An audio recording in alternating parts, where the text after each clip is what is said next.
Bom, gente, estou aqui fazendo uma caminhada recomendada pelos médicos, né? E tenho pensado aí sobre o momento histórico atual. E assim, é fácil a gente fazer uma análise agora, uma análise do ocorrido, né? Do que ocorreu politicamente, e desenvolver aí um pensamento sobre esse ocorrido, né? Produzir uma análise crítica em que você possa exibir isso como uma opinião fundamentada, não apenas um achismo, mesmo que você possa começar a falar por acho, eu acho isso. Você pode começar a falar eu acho. O problema é que a opinião ela tem que ter fundamento, ela tem que ter razoabilidade, ela tem que estar baseada em algo que seja mais concreto, né? Principalmente fatos. Os fatos nos ajudam a guiar, porque existe na tradição humana a crença de que as coisas se fundamentam na materialidade. Isso se dá até mesmo no aspecto religioso, tá? Porque para os cristãos, principalmente que estão assistindo agora, porque Jesus, ao ser crucificado, ele vai dizer que está consumado na materialidade. Então está consumado no corpo, né? Está consumado nessa ideia corpórea, material, concreta, vamos dizer assim. Mas então a gente precisa acreditar e continuar, né, com base nos fatos, porque fora dos fatos parece que o resto é loucura e perdição e destruição, né? Engano, erro e destruição. Então agora, nesse momento, a sociedade brasileira acabou de perceber, né, que está sendo governado por um grupo de bandidos que tomaram poder num golpe parlamentar. Tivemos 2 momentos de votação histórica no Brasil, né? O impeachment da presidente Dilma, que foi baseado em pedaladas fiscais, que posteriormente se mostraram não dolosas ao erário público, né? Ao país, à coisa pública. Então, realmente, a Dilma não cometeu crime nenhum. Não tem nada contra a Dilma, inventaram contas, né? Uma narrativa mentirosa que já conhecemos. A última foi de contas no exterior de Dilma e Lula. Bom, enfim. Vamos ter que usar os personagens históricos. Não tem como não usar os personagens históricos do momento para essa análise, a não ser que a censura se estabeleça no país e eu não possa falar sobre isso, né? Aqui no Brasil mata-se, inclusive, professores e várias outras pessoas aí que ainda se pratica a política da bala nesse país, né? Mas não adianta matar aqui o professor, porque não sou eu, é a ideia que está se propagando.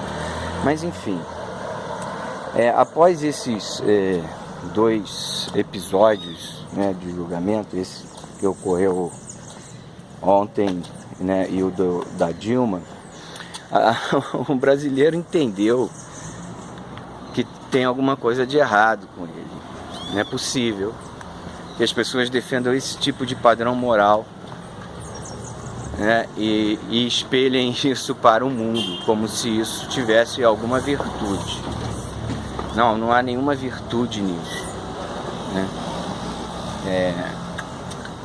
Esse nível de incoerência moral, incoerência ética e hipocrisia desacredita o país, né? E isso é uma ameaça para todos. Isso passa a ser uma ameaça para todos nós. Um judiciário parcial. Então você não tem segurança, você não enxerga a segurança no país. Você vê que o país está sendo governado por uma elite mafiosa, gangsters, né? Que não respeitam absolutamente nada e tal.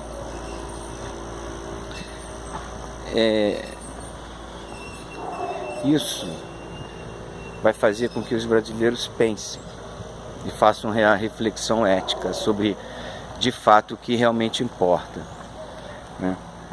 Que reformas são essas que esses governo que é desaprovado pela imensa maioria do país, né? Que é resultado do apoio do impeachment, né? O Temer é filho de quem quis a saída da Dilma. Não tem outra discussão. Dilma votou no Temer. Isso é sofisma, é um papo, inclusive, cafajeste. Porque quem quis a saída da Dilma sabia que Temer ia entrar. E quem votou na Dilma, votou para Dilma governar até 2018. Então, esses são os fatos que devem ser levados em consideração. O resto é mentira, é sofisma, é papo de cafajeste político, papo calhorda, canalha político. Tá? Não seja um canalha, um cafajeste assim. Então, agora o país vai ter que fazer uma reflexão ética, porque a reflexão ética, na verdade, não é apenas obedecer a um padrão, é demonstrar virtude da alma, né?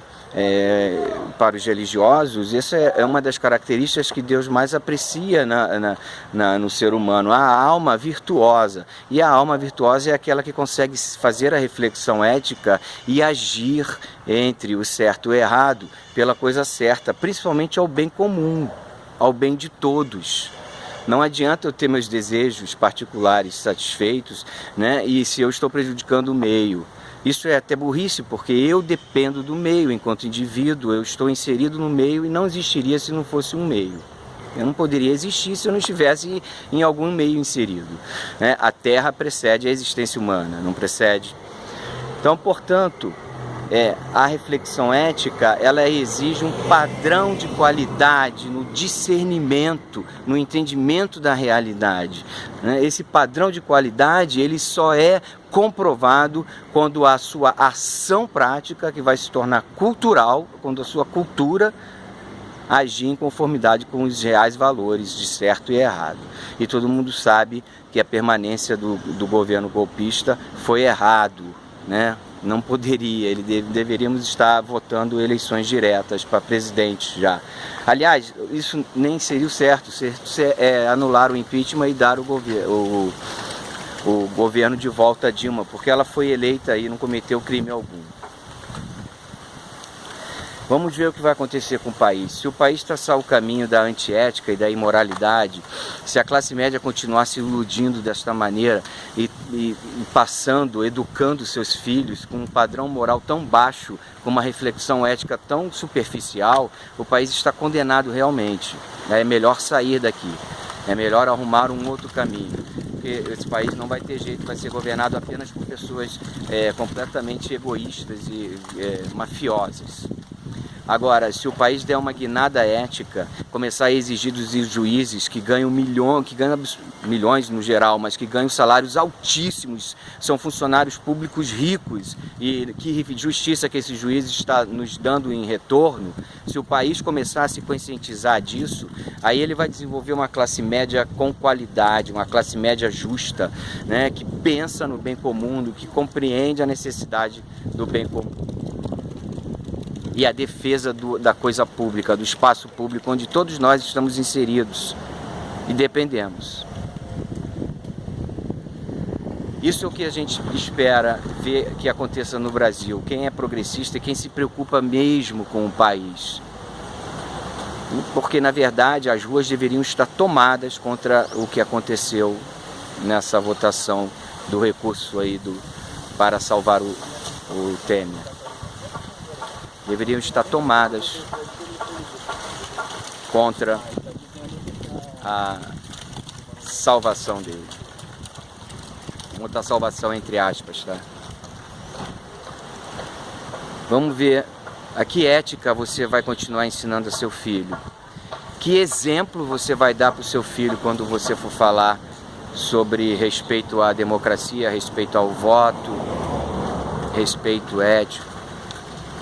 A reflexão ética deve indicar, deve determinar uma ação prática ética. Sim, e que isso vai se tornar cultural. E vamos desenvolver uma cultura positiva de fato. Eu vou continuar traçando o meu caminho. E dentro da sala de aula eu estou fazendo mudança. Como é que a andorinha não faz verão? Cada um faz o que acha que tem que fazer. Estou cumprindo a minha função pública, sou educador público. Eu preciso estar educando. Esse povo não sabe o que está acontecendo. E eu preciso comunicar, nós precisamos comunicar. Esse é uma obrigação ética minha. E eu estou buscando cumpri-la. Braço!